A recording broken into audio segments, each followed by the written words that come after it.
Nissan Motor's revamped Leaf, its signature fully electric car, is slated to go on sale in Japan on Monday.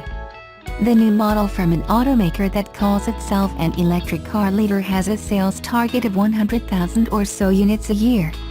The number does not sound particularly ambitious, considering that rival Tesla's latest Model 3 attracted 500,000 or so orders. Behind Nissan's moderate attitude is a bitter lesson of struggling to balance the dream and the reality of pushing the next generation vehicles. Sustainability is the most essential thing for a business, said Hideyuki Sakamoto, executive vice president of the automaker. Nissan isn't a gambler. The comment was an indication that the automaker would not try to sell as many Leafs as possible by offering low prices.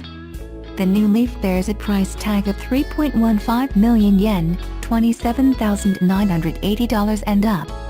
Even taking into account government subsidies for electric car ownership, worth 400,000 yen or so, the price is higher than Toyota Motor's Prius Hybrid, which sells for 2.4 million yen and up. Nissan has received some 4,000 pre-orders for the new Leaf in 10 days or so. Although the pace is faster than expected, the attraction somehow seems not powerful enough.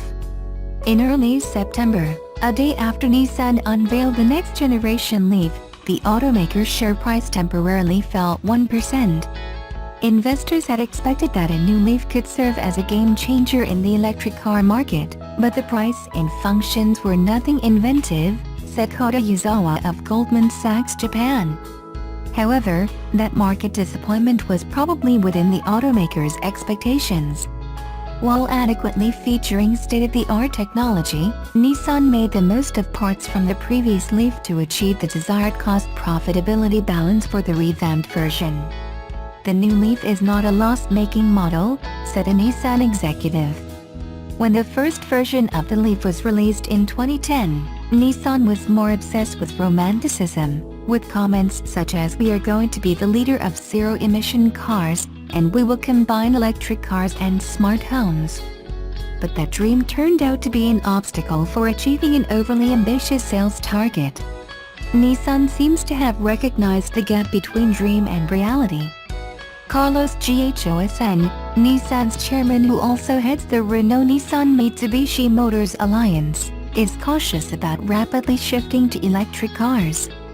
In mid-September, the chairman unveiled the alliance's midterm plan through 2022, in which the group set the proportion of electric cars and other electricity-powered vehicles at 30% of all vehicles. Changing market. The chairman did not specify a precise proportion for electric cars, explaining that it could depend on changes in restrictions by regulators for emissions, as well as cost improvements for batteries, over years. The electric car market has changed significantly over the last 7 years. New players from other sectors are entering the market, threatening traditional automakers with innovative ideas. Leading electric car maker Tesla from the US now has a goal to create a new form of social infrastructure by connecting mobility and renewable energy, namely, electric cars, battery technology and solar power. Tesla last year sold 76,000 or so cars, which is equivalent to a mere 1% of the number Nissan moved during the same period. Nonetheless, the stock market appears to be appreciating Tesla more than Nissan. Tesla's market capitalization has exceeded $56 billion, greater than Nissan's roughly $46 billion. Sanshiro Fukaro, a senior analyst at American Research Institute, explained that the appreciation comes from growth expectations for Tesla's potential to be not only a car maker but also a technology and energy player. Waiting for the right time, say, a technological breakthrough for batteries, could put Nissan behind its rivals. Nissan could be driven more by romanticism and seek to create a smart mobility society, rather than focusing on calculating profitability just within the electric car framework. The Subaru Forester compact SUV receives a couple of significant changes for 2018. The top-shelf 2.5i Touring and 2.0 XT Touring get the EyeSight safety package as standard equipment. Automatic high-beam headlights and reverse auto braking now go in eyesight-equipped Foresters. The other change of note is a new Black Edition package, which is a $1,150 option for the 2.5i Premium model. The package includes black 18-inch alloy wheels, black exterior and interior trim, and adaptive LED headlights. Besides black, the package is available with gray, white or silver paint. The Forester has a compact footprint, but its tall shape enhances passenger and cargo space. As with all Subarus but the BRZ sports car, all-wheel drive is standard. Most models come with a 2.5-liter four-cylinder engine and Subaru's traditional horizontally opposed layout, as opposed to inline cylinders. The 2.0 XT versions use a turbocharged 2.0-liter four-cylinder, also with horizontally opposed cylinders. On base 2.5i and 2.5i Premium models, a 6-speed manual transmission is standard and a continuously variable automatic transmission is optional. The CVT is standard on other versions. The current Forester looks less utilitarian than its predecessors but still emphasizes functionality, safety and all-weather traction. As the flashing blue lights coming towards us got brighter and the wail of the siren louder, I knew it was going to be close, very close, but it was still a shock when the fire engine hit us. Another vehicle had moved and the driver of the fire engine had been forced to adjust his line in the split second before he slalomed through the finicky crossroads. Under the circumstances, it was a fine piece of driving. If the door mirrors on the Subaru Forester were not so large, the fire engine would probably have whistled past uninterrupted. As it was, the mirror took the full force of the impact from the fully lit up fire engine, though such was the blur of noise and energy, and the gentle rocking of the car on its springs in the immediate aftermath, that I was sure that the whole side of the Subaru had disappeared up the Lisburn Road. The fire service was exemplary, stopping to take my phone number before speeding onto their call. They still got there in time, incidentally, and phoned me back that afternoon to check we were unhurt and to swap insurance details. The episode was instructive in a number of ways. First, it was a reminder that the fire service, who have doubtless just had a busy night dealing with over-ambitious 11th night bonfires at various cultural expression zones, do a difficult job under the greatest of pressure. Second, accidents happen. Third, once insurance companies know you have been involved in an accident, you will be plagued by phone calls and letters from lawyers offering to represent you in your claim for damages. Even when you have told them, repeatedly, to leave you alone and that neither you nor your wife were hurt. Fourth, Subaru built their cars really, really tough. After turning onto finicky road south from the crossroads, I was able to properly take in what devastation had been wrought to the Forester.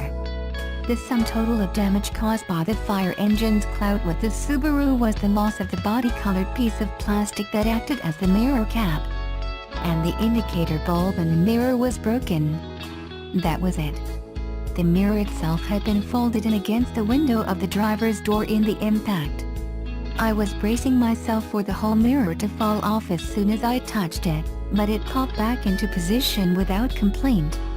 More amazing was the fact that the electric motor which folds the mirror in and out when the car is locked and unlocked, still worked perfectly. The mirror didn't even need to be adjusted back into the right position. Nor was there a mark on the window.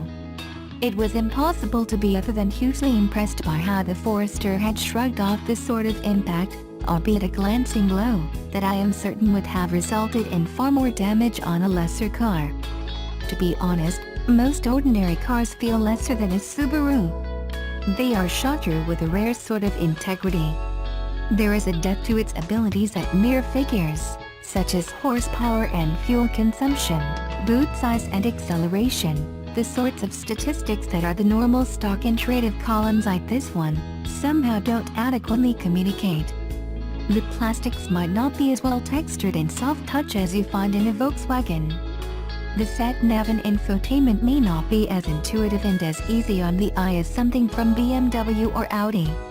and appreciation of the styling is not likely to be the chief reason you buy one. But few other cars feel as well engineered as a Subaru from the moment you get behind the wheel. The company has stuck with the dogged contrariness of the ideologue to its idiosyncratic drivetrain layout.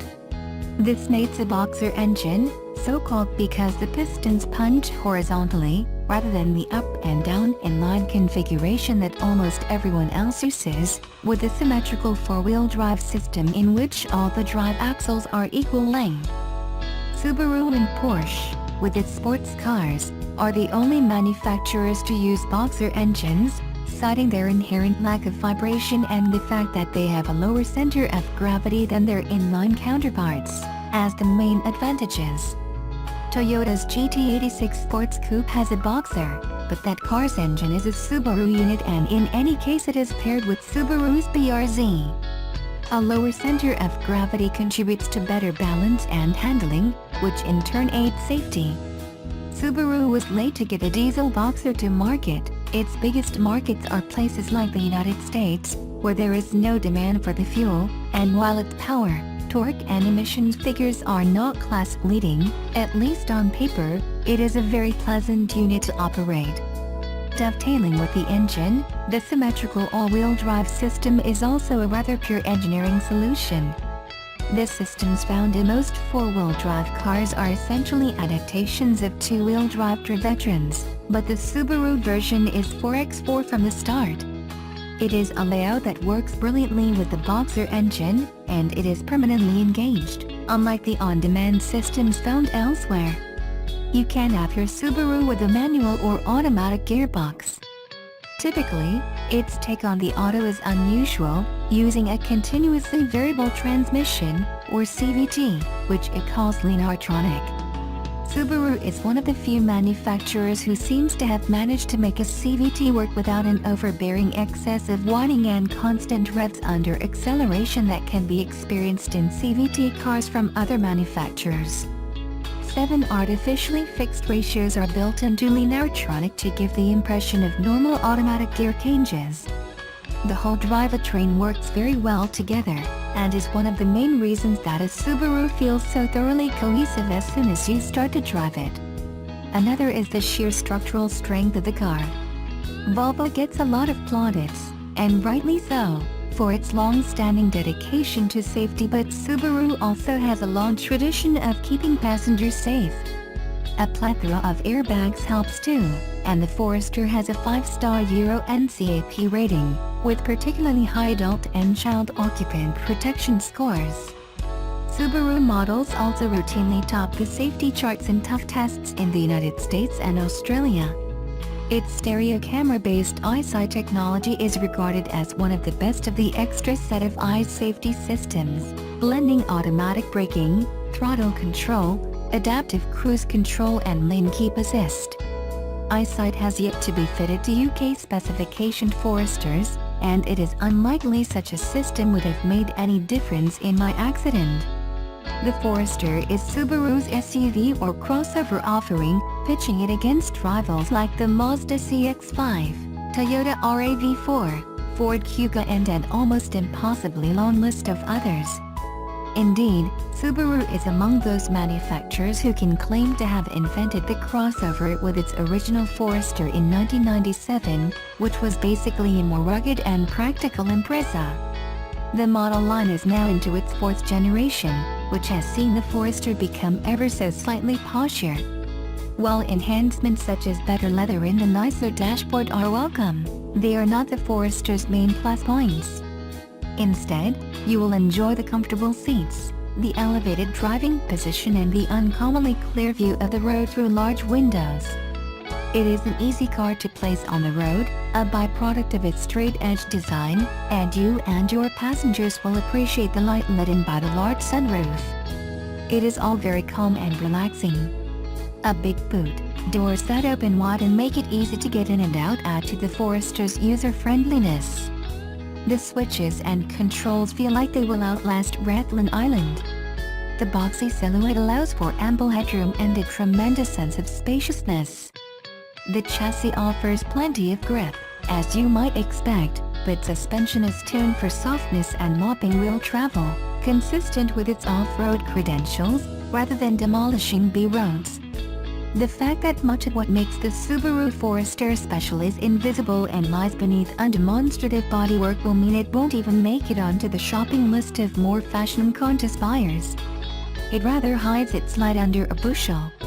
Instead, its qualities are more cerebral, and will appeal to the sort of person who appreciates Subaru's singular approach to engineering and its tangibly superior build quality. The frill-free and straightforward attitude helps to give the Forester a refreshingly honest character.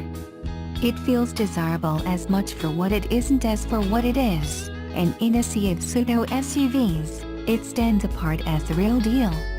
It's also tougher than nails, and almost as tough as a fire engine.